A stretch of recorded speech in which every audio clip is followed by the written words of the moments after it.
साथियों नमस्कार, मैं हरिश्चंद्र बंडवाल एचबी शॉर्ट्स में आप सभी का स्वागत करता हूं।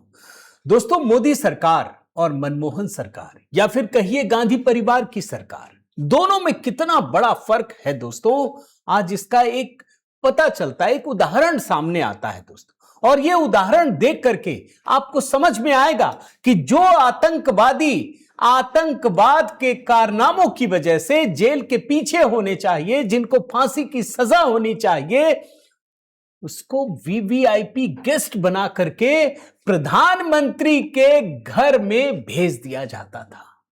ऐसी कहानी है दोस्तों, सुन करके आपके होश उड़ जाएंगे, यकीन नहीं होगा पल भर के लिए।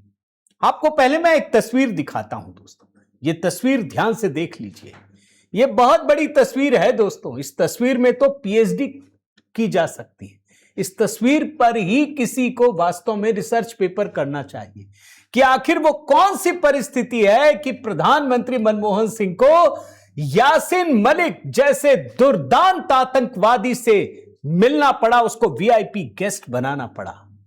मैं आज की कहानी पर लेकर आऊं दोस्तों, उससे पहले जरा इस तस्वीर के बारे में समझना जरूरी है, क्योंकि जो मनमोहन सिंह का वीआईपी गेस्ट था, गांधी परिवार की सरकार का जो सबसे बड़ा गेस्ट था, उसका एक और खूंखार कारनामा सामने आया है। यह तस्वीर है दोस्तों 17 फरवरी 2006 की। जेकेएलएफ का यह अध्यक्ष यासीन मलिक, इसको वीआईपी ट्रीटमेंट के साथ प्रधानमंत्री के पास मिलने के लिए बुलाया गया। एकदम शान से मिला, बाहर निकलकर मीडिया से बातचीत भी की।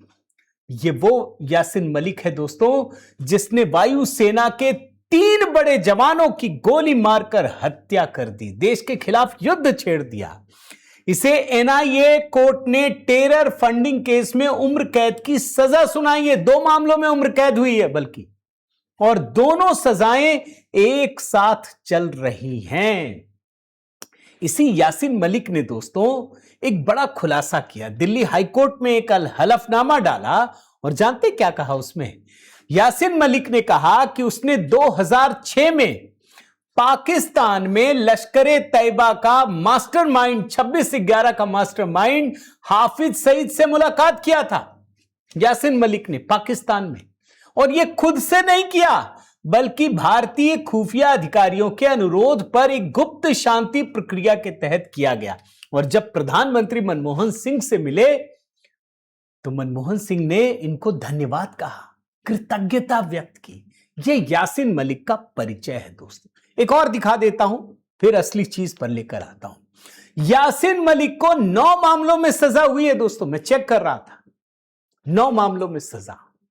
यानी मनमोहन सिंह के कार्यकाल में यासीन मलिक एक वीआईपी गेस्ट था, शांति का मसीहा था। मोदी सरकार में सब पलट गया, 9 मामलों में सजा हुई। अच्छा, अब कश्मीर में जो हिंदुओं की हत्या हुई, कोई सुनवाई भी नहीं हो रही थी। अब जरा ताजा खबर पढ़िए दोस्तों, क्या लिखा है।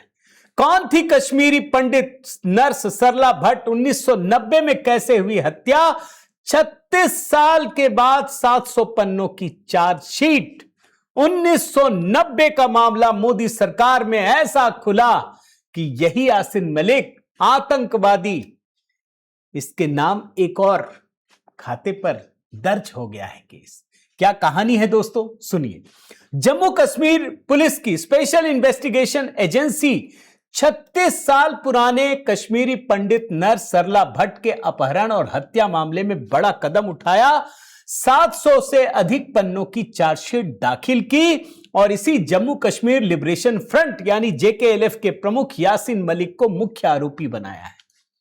यानी न्याय की दिशा में एक बहुत बड़ा कदम है दोस्तों। सरला भट्ट के बारे में बताता हूं। कश्मीर के पंडित परिवार से ताल्लुक रखती थी, अनंतनाग की रहने वाली थी। श्रीनगर शहर के सौरा इलाके में शेर कश्मीर आयुर्विज्ञान संस्थान में नर्स के रूप में काम कर रही थी। जब कश्मीरी पंडितों पर, हिंदुओं पर हमले हो रहे थे ना, तब भी ये काम कर रही थी। सब भाग रहे थे, ये बोली नहीं हमारा काम है। और सरला भट्ट का दोस्तों 18 अप्रैल 1990 को श्रीनगर के उनके हॉस्टल से अपहरण कर लिया गया। आज भी कई लोगों को देखना चाहिए जो कहते हैं ना मेरा अब्दुल अच्छा है, उनके लिए ये कहानी है। मैं तो नर्स हूं, मैं तो सेवा कर रही हूं।